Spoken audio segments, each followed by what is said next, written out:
Muy buenas gente, Adriano Martín saludándolos con un nuevo video para el canal. ¿Cómo están? Espero que estén bien. Hoy no venimos a hablar de Bocchi the Rock como normalmente lo hacemos. Hoy no vamos a analizar el crecimiento desde un lugar cálido, ni la música como refugio, ni la ansiedad tratada con ternura.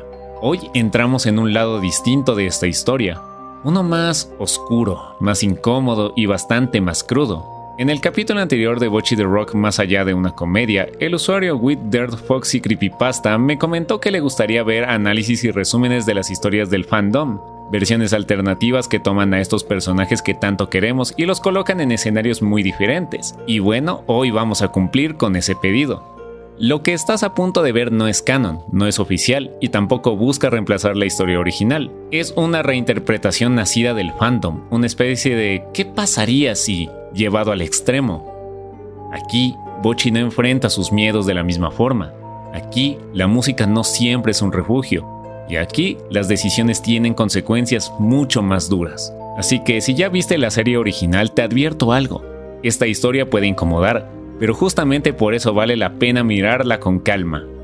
Dicho esto, vamos a comenzar con el primer capítulo de Scummy Batman Bocchi.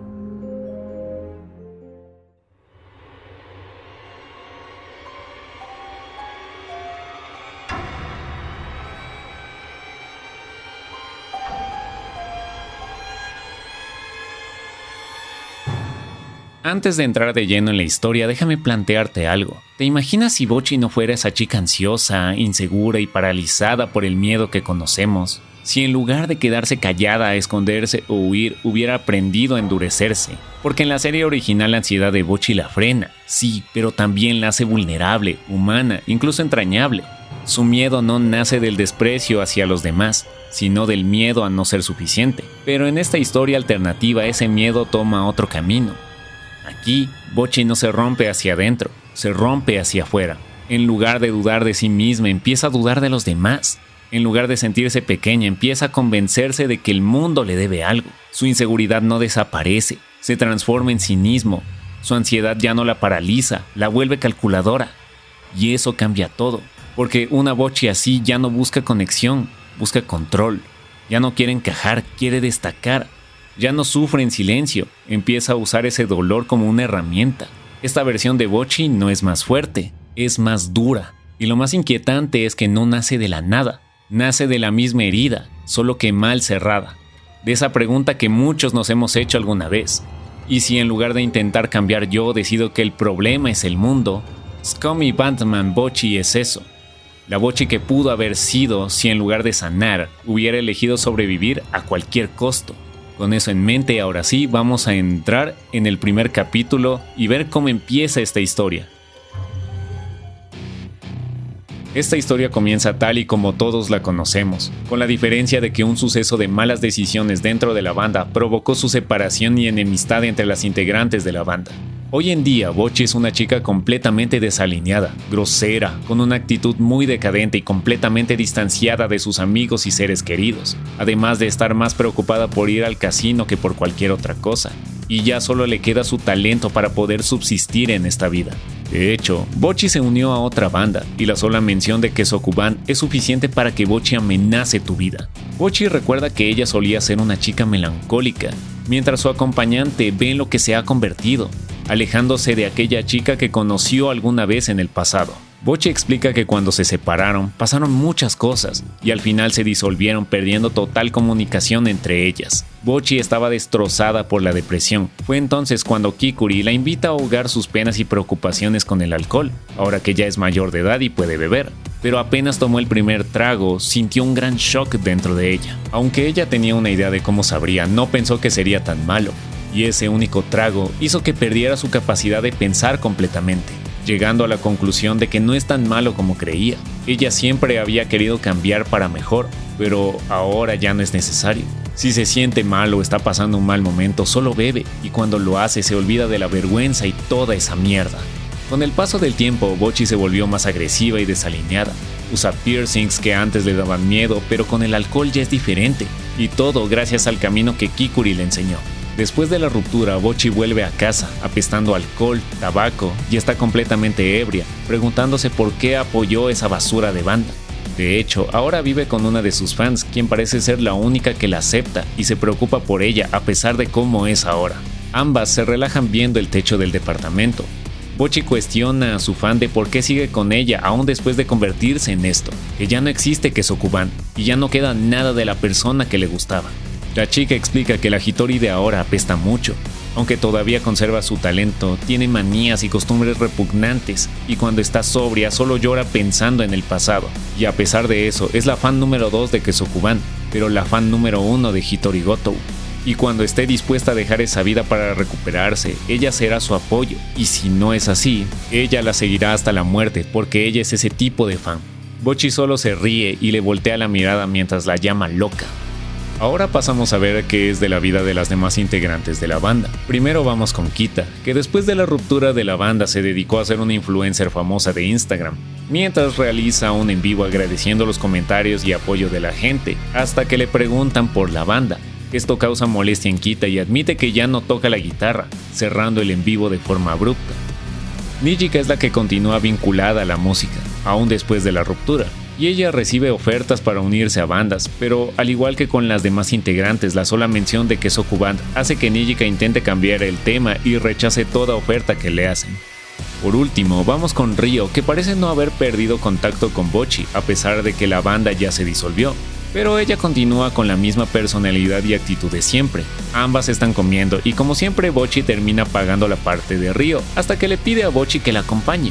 Bocchi sigue a Ryo hasta un estudio sin saber qué está tramando. Para sorpresa de Bocchi, al entrar al estudio ve a sus ex compañeras de banda que no saben qué significa todo esto. Ryo pide perdón por mentirles, pero esa era la única forma de reunirlas a todas. Pasamos a otra ubicación donde Seika está preguntándole a Kikuri qué fue lo que le hizo a Bocchi. Kikuri se excusa de que evitó no interferir, pero todo salió mal y que no hay que culpar a nadie. Seika le agradece sarcásticamente porque Kikuri no sabe la gravedad de haber incitado a Bocchi a hacer lo mismo que ella, solo que con consecuencias mucho peores. Seika le pregunta si sabe por qué la banda se separó, pero a Kikuri no le interesa en lo más mínimo. Seika cuenta que pasaron muchas cosas y muchas discusiones donde cada una se echaba en cara los errores que tuvieron y se tiraban insultos a diestra y siniestra hasta el punto que las cosas ya no daban para más. Como no pudieron resolver las cosas, acabaron disolviéndose. Pero a Kikuri no le importa nada de eso. Seika la mira con lástima porque Kikuri bebió tanto que el cerebro no le funciona. Entonces Kikuri habla acerca de los neandertales, que para Seika no viene al caso. Kikuri habla de que un estudio muestra que antes de crearse el lenguaje, los neandertales usaban canciones para transmitir pensamientos y emociones, porque cuando se inventaron los idiomas fue posible usar un medio de comunicación más avanzado, pero se hizo complicado transmitir sentimientos por medio de palabras adornadas, y por eso los neandertales expresaban mucho mejor sus sentimientos a diferencia de las niñas que se guardan todo para sí mismas, aludiendo que podemos aprender de nuestros antepasados, porque cuando no es suficiente usar las palabras, usamos la música. Todo ese discurso sirve para explicar que las chicas se necesitan entre sí y apoyarse mutuamente como banda. Separarse o ir por su lado, de ninguna manera. Como alguna vez lo hicieron, vuelven a tocar juntas otra vez. En esta escena, Bocchi está caminando con una mirada muy deprimente, cuando pasa un tren que la deslumbra completamente y al otro lado solo puede ver lo que alguna vez fue Kesokuban. Después de tocar, Ryo cae al suelo y menciona que después de la pelea ninguna resistió ni un solo golpe, y se pregunta por qué no son más honestas. Aunque estaba cansada de todo esto, solo quería jugar con ellas, y al final lo hicieron. Esto hace que el ambiente se vuelva más cómodo, tranquilo y alegre, e incluso no saben por qué discutían, tal vez porque eran un grupo de adultas exaltadas. Todas felicitan a Ryo por lo que hizo por todas, aunque solo vinieron para que Ryo les devuelva el dinero que les pidió, pero simplemente se va pidiendo que mantengan comunicación. Ya saben qué significa esta pausa, así que continuemos. Lo que deja esta primera mitad de Scum y Batman Bocchi es la sensación de estar viendo las consecuencias de muchas decisiones pequeñas mal tomadas y acumuladas durante demasiado tiempo. No se trata solo de una banda que se separó, sino de personas que al no saber comunicarse terminaron erosionándose entre reproches, silencios y orgullo. La Bocchi que aparece aquí es el resultado directo de ese quiebre. Alguien que conserva su talento, pero que perdió cualquier ancla emocional que lo sostuviera. Su vida gira alrededor de excesos, impulsos y una rutina autodestructiva que no busca placer real, sino apagar pensamientos. El alcohol, el descuido y la agresividad no la vuelven libre, la mantienen funcionando sin tener que enfrentarse a lo que perdió. La historia también deja claro que, aunque cada integrante siguió su propio camino, ninguna salió ilesa. Algunas optaron por transformar su imagen y enfocarse en la validación externa, otras se aferraron a la música como única constante y otras simplemente continuaron siendo quienes siempre fueron, incluso si eso implicaba seguir aprovechándose de los demás. Todas avanzaron, pero ninguna parece haber cerrado el capítulo. La simple mención del pasado sigue siendo suficiente para incomodar, cambiar el tema o generar rechazo, lo que evidencia que la herida sigue ahí, solo cubierta de rutina. Un punto especialmente inquietante es la relación de Bocchi con la persona que ahora vive con ella. No hay idealización, se muestra una convivencia basada en aceptación extrema, casi enfermiza, donde alguien está dispuesto a quedarse incluso si la otra persona no quiere mejorar. Esto plantea una pregunta dura. ¿Hasta qué punto el apoyo deja de ser ayuda y se convierte en una excusa para no cambiar?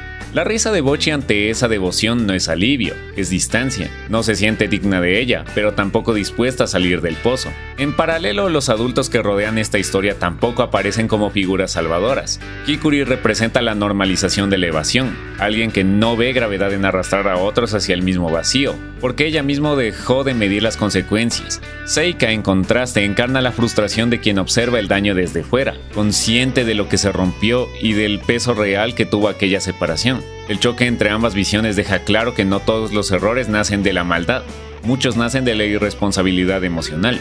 La música vuelve a unirlas, sí, pero no como una solución mágica. Aquí la música aparece como un lenguaje antiguo, casi instintivo, que surge cuando las palabras ya no sirven y cuando la honestidad llegó demasiado tarde. Tocar juntas no borra lo ocurrido, pero expone algo importante, que ninguna fue lo suficientemente fuerte para cargar sola con todo. El reencuentro no es alegre ni triunfal, es incómodo, cansado y ambiguo, pero real, y eso lo vuelve poderoso. La historia no romantiza la caída ni promete una redención clara.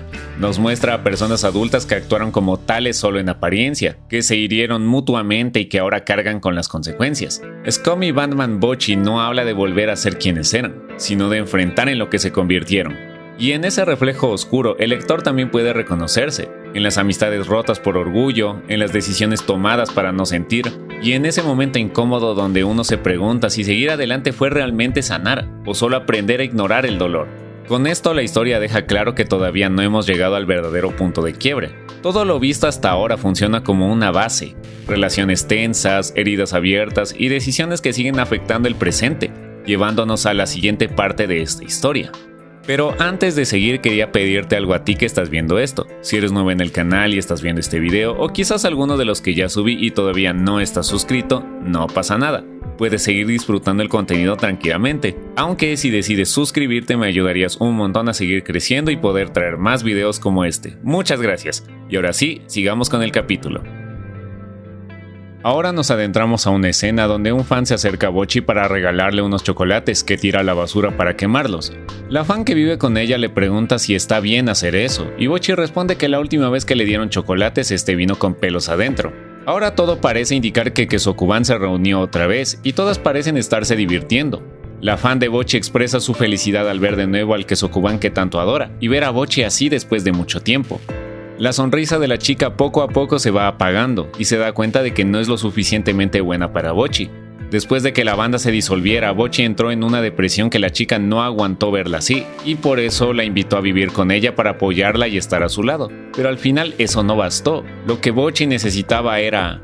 La chica corta lo que iba a decir para decirse a sí misma que es una idiota por pretender que entiende sus sentimientos, arrepintiéndose de no haber podido hacer nada por ella.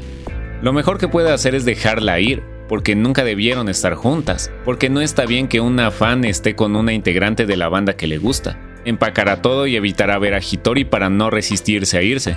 Bocchi aparece por detrás y la detiene, porque cuando acabó el concierto no la encontró en ningún lugar, así que fue a buscarla. La chica responde que como ya está con la banda de nuevo ya no es necesaria. Bocchi le pregunta qué tiene que ver todo eso, que por el hecho de estar bien otra vez ya no la necesitaría, y le revela que no dejó la música por ella, sino que estaba en su fase rebelde.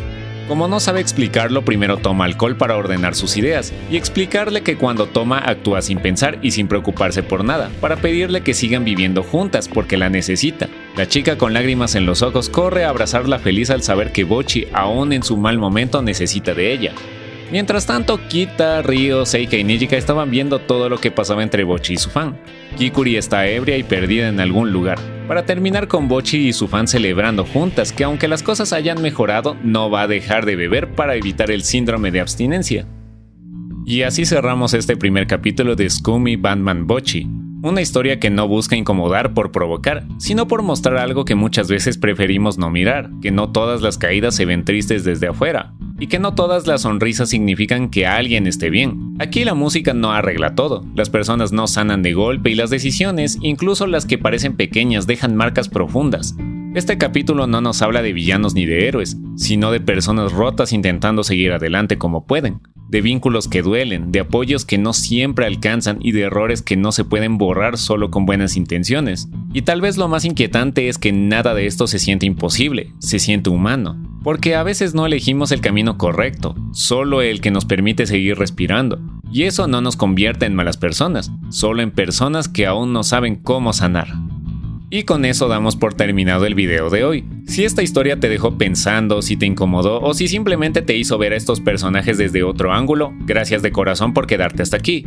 Si hay alguna otra historia, manga alternativo o versión distinta de algún anime que te gustaría que analicemos juntos, no dudes en escribirlo en los comentarios.